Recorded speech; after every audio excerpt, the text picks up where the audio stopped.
everyone, welcome back to my YouTube channel. This is Match, and for today's video we're going to talk about Venom Mart airdrop, guys. So last time ginawa lang natin siya under Venom Network testnet, guys. So now dahil na-launch na si Venom mainnet, sunod-sunod na. Diba sabi ko kasi nga possible lahat ng ginagawa natin project na testnet under Venom before is possible na magkaroon yan o magkaroon ng potential airdrop. So now, nag-release na sila ng isa sa mga requirements para makakuha kayo ng VMart token. So yun ang tawag nila sa kanilang token, guys.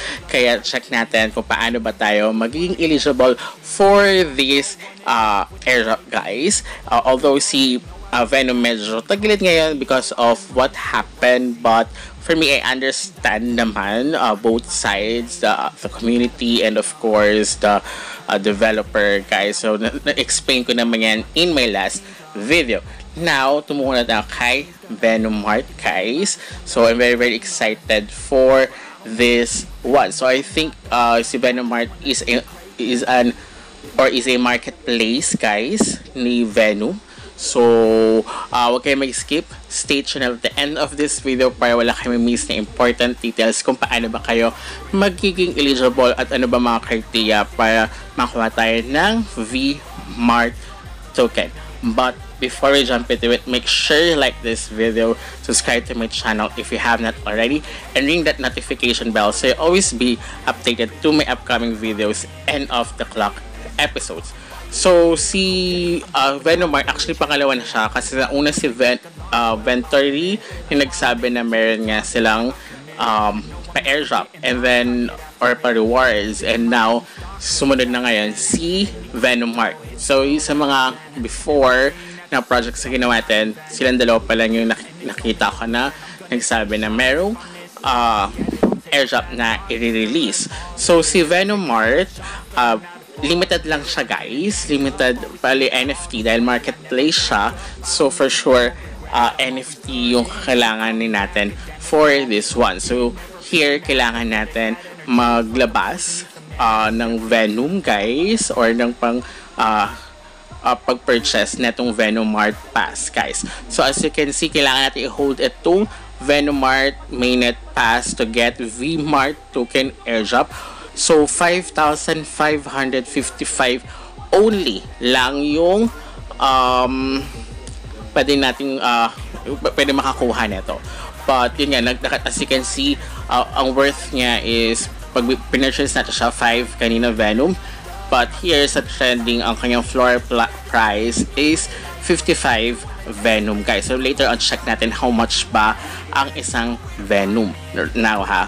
So si Venom early participant, guys. So ito yung side ko kasi nagkaroon ng problem before. So as you can see here, 99 yung floor price niya. So mataas-taas din naman. Tumaas ulit kasi bumaba siya, as in super baba nung dumami yung sinendan, but meron pa rin mga hindi naging eligible for that.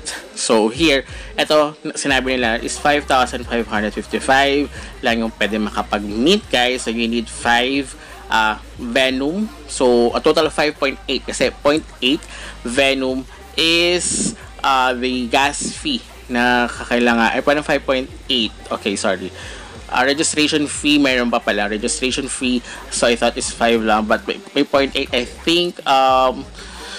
Parang ano rin siya, feeling siya, I don't know kung saan siyang fee, but a total of 5.8 para makapag-mint tayo, guys. So ayan, so kailangan meron kayo at least 5.8 sa inyong Venom wallet. So you have successfully minted Venom Mart Passes NFT for 5 Venom. So kung kaya i-ano ko siya, isisell ko siya kay Venom Mart. So na as you can see, the floor price is 55. So kumita na kagad. So limited lang siya, guys. I don't know kung sa mga hindi nag-eligible kay Venom mainnet is pa pwede siya. Pero sabi nila is pwede naman daw kasi may nakita ko nakapag-mint pa rin neto, guys. So ayan, pwede mo siya i-list. But of course, sabi nga dito, you need to hold this mainnet pass NFT para to get the meron pa ito nakalagay is 90 yung price nga, pero pinakabababa is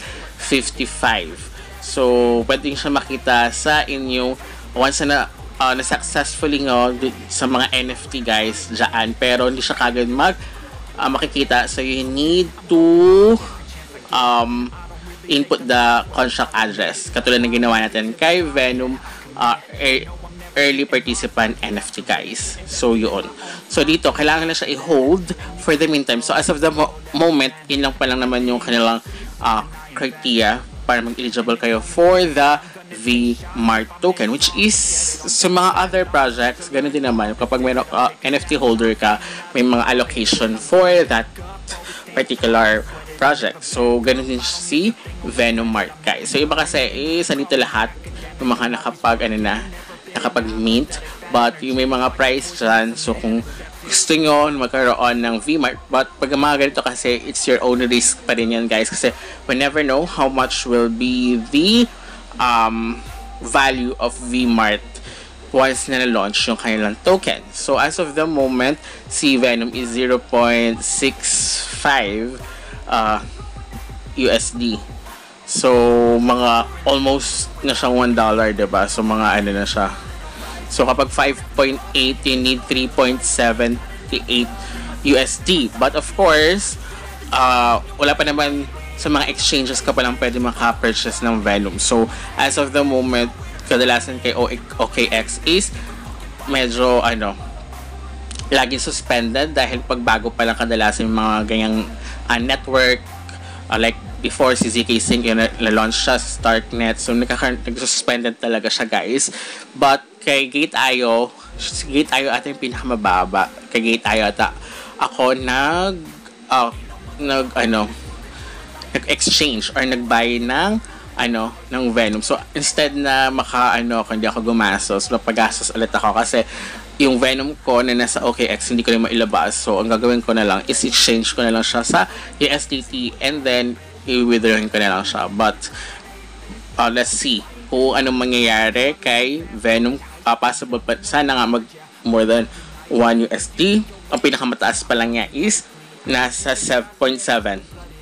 Mga ganyan. So, kailangan nyo rito na at least $4, guys, or at least 200 plus pesos, something like that. So, para makakamint kayo. So, first come, first serve. Kung wala na, ubusan siya pagka-upload ko, punta lang kayo sa mismong marketplace nga and pwede kayo mag-purchase. But, hindi na siya katulad ng price here na 5 Venom. So, nasa inyo yan, guys, is this risk. Kasi you never know kung magkano talaga yung magiging value niya, guys. Diba? So, ayan, nakita nyo sa aking dashboard, dito mismo kay Venom Mart, sa aking account, andito na yung aking mint, which is, pwede ko siya i-list, pwede ko siyang hindi i-list. So, hindi ko muna siya i-list dahil i-hold ko siya para makakuha tayo ng VMart token in the future. And then, yun nga, dito rin, meron din silang mga other NFTs na if you want to purchase, possible din yan na magkaroon ng NFT allocation para sa kanilang VMart token. So, dahil marketplace sila, so kadalasan mga ganitong project ang kanilang ang like si IQT, guys. Diba si IQT, sorry, medyo paano lang muna ko. Anyway, so katulad ni IQT, pointing system, so possible magkaroon siya ng pointing system, but yung first phase 1 nga is puro NFT allocation kapag mayroon ka hold ng specific NFT. So parang ganoon din si Venom Mart. So try nyo na siya, guys. Until next time, goodbye.